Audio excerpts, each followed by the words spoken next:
Hello students, आज की इस वीडियो में आपका स्वागत है। आज की इस वीडियो में हम जानेंगे सामाजिक परिवर्तन किसे कहते हैं। इससे पूर्व के वीडियो में हमने जाना था परिवर्तन किसे कहते हैं। परिवर्तन यानी कि किसी वस्तु, व्यक्ति, स्थान आदि की संरचना, रूप आदि में परिवर्तन होना या बदलाव आना परिवर्तन कहलाता है। यदि यही परिवर्तन या बदलाव सामाजिक दृष्टिकोण से देखा जाए या समाज में आता है तो उसे सामाजिक परिवर्तन कहते हैं। अर्थात सामाजिक परिवर्तन से तात्पर्य है समाज में घटित होने वाले सामाजिक परिवर्तन। सन 1922 में ओकबर्न ने अपनी पुस्तक सोशल चेंज में इस सामाजिक परिवर्तन में विद्यमान विभेदों को स्पष्ट किया था। उन्होंने अपनी पुस्तक में सोशल चेंज के बारे में विस्तार से बताया था। यदि हम परिभाषा की बात करते हैं तो जॉनसन के अनुसार अपने मूल अर्थ में सामाजिक परिवर्तन का अर्थ सामाजिक ढांचे में परिवर्तन से है। एक और परिभाषा जैनसन के अनुसार सामाजिक परिवर्तन को लोगों के कार्य करने तथा विचार करने के तरीके में होने वाले रूपांतरण के रूप में परिभाषित किया जा सकता है। यदि हम सरल शब्दों में बात करें तो समाज के अंतर्गत आने वाले परिवर्तन सामाजिक परिवर्तन कहलाते हैं। जैसे समाज के रीति रिवाजों का बदलना, समाज की सोच का बदलना, समाज में विचारों का बदलना, ये सारे बदलाव सामाजिक परिवर्तन के अंतर्गत आते हैं। हम इसे एक सरल उदाहरण से समझने का प्रयास करेंगे। यदि प्राचीन समय की हम बात करें तो उस समय में महिलाओं को पढ़ना उचित नहीं माना जाता था। महिलाओं को घर से बाहर नहीं निकलने दिया जाता था, उन्हें पर्दे में रखा जाता था।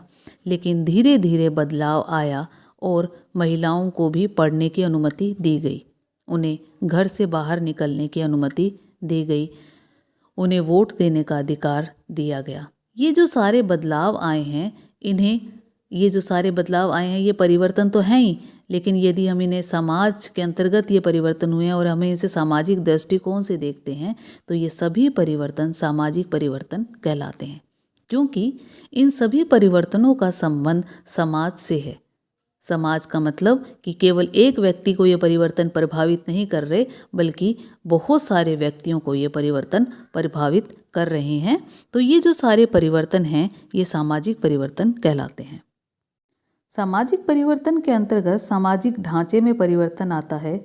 समाज के आकार, इसके रंग, इनका संगठन और इनके प्रकार में परिवर्तन आता है। सामाजिक अंतःक्रियाओं में परिवर्तन होता है।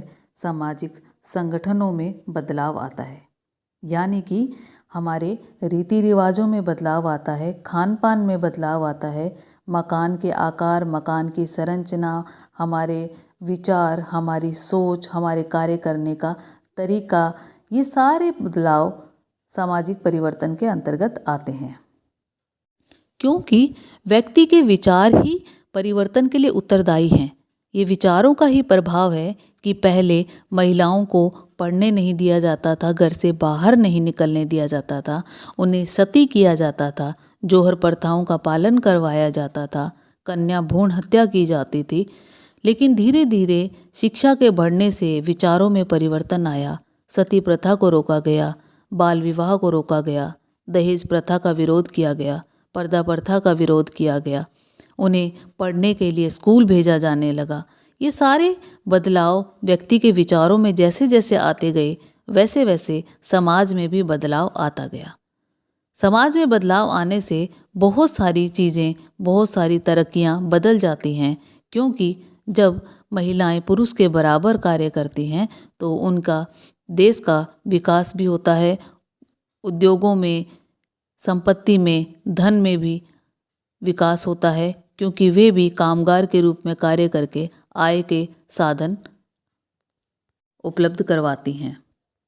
तो परिवर्तन केवल महिलाओं के लिए नहीं है, परिवर्तन बहुत सारी चीज़ों में होता है। क्योंकि ये परिवर्तन हमारे रीति रिवाजों से संबंधित है, तो बहुत सारे परिवर्तन होते हैं जिससे महिलाएं भी प्रभावित होती हैं और पुरुष भी प्रभावित होते हैं। क्योंकि ये परिवर्तन केवल एक व्यक्ति को प्रभावित नहीं करते, बल्कि पूरे समाज को प्रभावित करते हैं।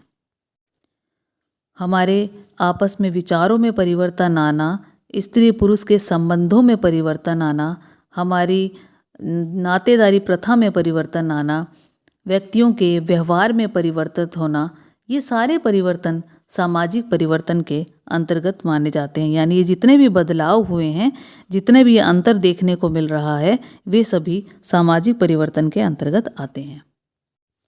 पूर्व में गुरुकुल की व्यवस्था थी, वर्तमान में बड़े बड़े विश्वविद्यालय खुल गए हैं। यह भी एक सामाजिक परिवर्तन के अंतर्गत ही आता है। पहले मनुष्य खेती पर ही निर्भर था, परंतु वर्तमान में पढ़ लिख कर आगे बढ़ना, ऊंचे पदों पर जाना, पढ़ाई को महत्व देना, ये सब भी सामाजिक परिवर्तन के अंतर्गत ही आते हैं।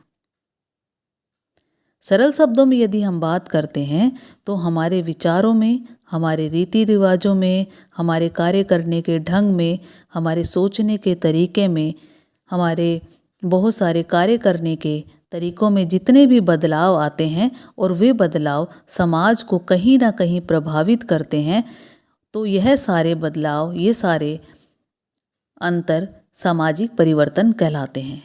सामाजिक परिवर्तन पूर्ण रूप से समाज को प्रभावित करता है और देश का विकास या समाज का विकास भी इससे प्रभावित होता है। तो इस प्रकार के जितने भी परिवर्तन होते हैं वे सभी सामाजिक परिवर्तन के अंतर्गत आते हैं। मैरिल तथा एल्ड्रिन ने कहा है कि जब मानव व्यवहार रूपांतरण की प्रक्रिया में होता है तब हम उसी को दूसरे रूप में इस प्रकार कहते हैं कि सामाजिक परिवर्तन हो रहा है।